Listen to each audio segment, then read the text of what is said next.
वार्ता का आयोजन किया गया सर, क्या मुद्दा है? हम लोग 26 तारीख से दिन बुधवार को सुबह 7 बजे पद यात्रा निकाल रहे हैं, सरायरंजन बचाओ पद यात्रा। इसी संदर्भ में हमने प्रेस कॉन्फ्रेंस किया। आप विधानसभा चुनाव लड़ने की घोषणा भी की हैं, आपका राजनीतिक दल होगा या निर्दलीय होंगे? नहीं, मैं अभी किसी राजनीतिक दल से नहीं हूँ, मैं निर्दलीय ही आगे। क्या मैनिफेस्टो रहेगा इस दौरान पद यात्रा के दौरान? सरायरंजन को बचा लीजिए। सरायरंजन में जो संगठित लूट, दलाली और भ्रष्टाचार है, इसको ब्रेक कीजिए, इसको रोक, इसको आप रोक देंगे, सभी चीज़ सरायरंजन में ऑटोमेटिक हो जाएगा। प्रथम चरण में कुल कितने पंचायतों में आप पद यात्रा करेंगे? प्रथम चरण में 14 पंचायत विद्यापति नगर पूरे ब्लॉक को हम कवर अप करेंगे। ये एक सप्ताह में 7 दिनों में हम 14 पंचायत के हर गलियों तक जाने का प्रयास करेंगे और उसके बाद फिर हम 1 वीक या 2 वीक का रेस्ट लेंगे और फिर हम सरायरंजन में 30 दिनों की पद यात्रा करेंगे। ऐसा क्या आपके जहन में आया कि जो आपने मन बना लिया कि जो सरायरंजन विधानसभा से ही चुनाव लड़ना है? देखिए, सरायरंजन मेरा घर है, मैं सरायरंजन का बेटा हूँ, तो ये होना चाहिए कि आप जहाँ से हैं वहीं से आप चुनाव लड़िए या वहीं जो भी आपको कार्य करना है कीजिए। और दूसरी बात है कि सरायरंजन में जितना संगठित, मैं जब संगठित कह रहा हूँ तो इसका मतलब समझिए सत्ता के संरक्षण में जो संगठित अपराध, संगठित दलाली, संगठित भ्रष्टाचार और संगठित लूट है, उसको खत्म किया जाना चाहिए।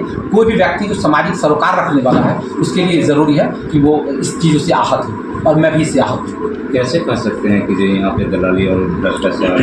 आप अंचल में चले जाइए, आप ब्लॉक में चले जाइए, एक आम आदमी के लिए आप दाखिल खारिज करवा के बिना पैसे का दिखा दीजिए। आप चले जाइए जन्म मृत्यु प्रमाण पत्र बनाने के लिए, पहले ग्राम पंचायत में बनता था, उसको खींच के ब्लॉक में ले जाया गया, बिना पैसे का बनवा दीजिए। आप राशन कार्ड में नाम बिना पैसे का जुड़वा दीजिए। आप एक FIR बिना किसी दबाव के, बिना किसी घूस के आप करवा दीजिए। आप एक सुपरविजन सही ढंग से बिना पैसे का करवा दीजिए।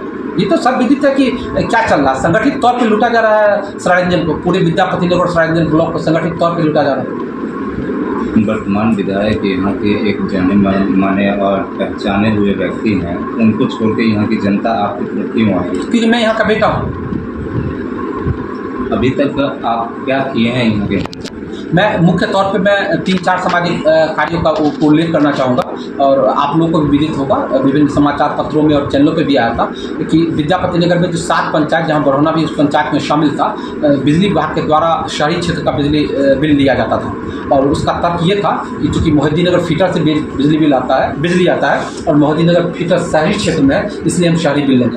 हम लोगों ने दलसिंह सराय में आंदोलन किया था, उसमें शेरपुर और मऊ के भी काफ़ी लोगों ने हिस्सा लिया था और जिसके बाद सरकार ने बड़े पैमाने पर इसको वापस लिया था, बिजली बिल को शहरी क्षेत्र से ग्रामीण क्षेत्र में तब्दील किया था।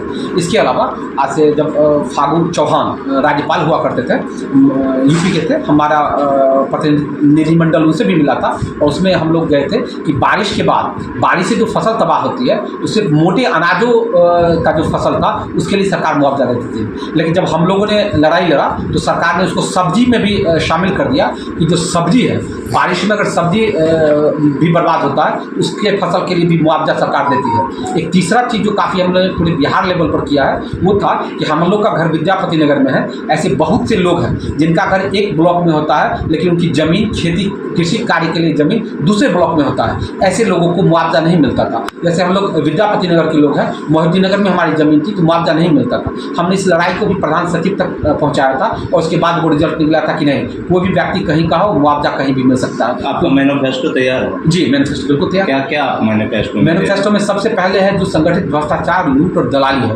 उसको आप बंद कर दीजिए। दूसरा मैनिफेस्टो में है कि शुद्ध और साफ पानी। ये कहते हुए मुझे शर्म आ रही है कि आज़ादी के इतने साल के बाद भी हम अपने मैनिफेस्टो में पानी और बिजली का चर्चा कर रहे हैं। तो शुद्ध और साफ पानी हर घर तक जाना चाहिए। अभी रमज़ान का समय चल रहा है, आपको जानकर आश्चर्य होगा, जो कई मुस्लिम इलाके हैं वहाँ भी पानी नहीं पहुँच पा रहा रमज़ान के पर्व पर। और इसके अलावा जो अन्य जगह है वहाँ पानी नहीं पहुँच रहा है। मार्च में जब ये स्थिति है तो आगे जून जुलाई में क्या होगा? तो सबसे पहले पानी की व्यवस्था है कि शुद्ध और साफ पानी लोगों तक जाना चाहिए। दूसरा, बिजली के नाम पे जो लूट मचा हुआ है स्मार्ट मीटर के नाम पे या सामान्य मीटर में, जो आज इस महीने में आपको 11 महीने बिल आएगा 300 रुपये का और अगले ही महीने 30,000 का बिल आएगा, उसको करेक्शन कराने के लिए आम जनता को जो परेशानी हो रही है, ये मुख्य चीज़ है जो होना चाहिए। क्या लगता है कि यहाँ की जनता आपको आशीर्वाद देगी? वो आशीर्वाद दे चुकी है। पिछले विधानसभा का रिजल्ट ही बता रहा है, इसमें कहने की क्या बात है। धन्यवाद।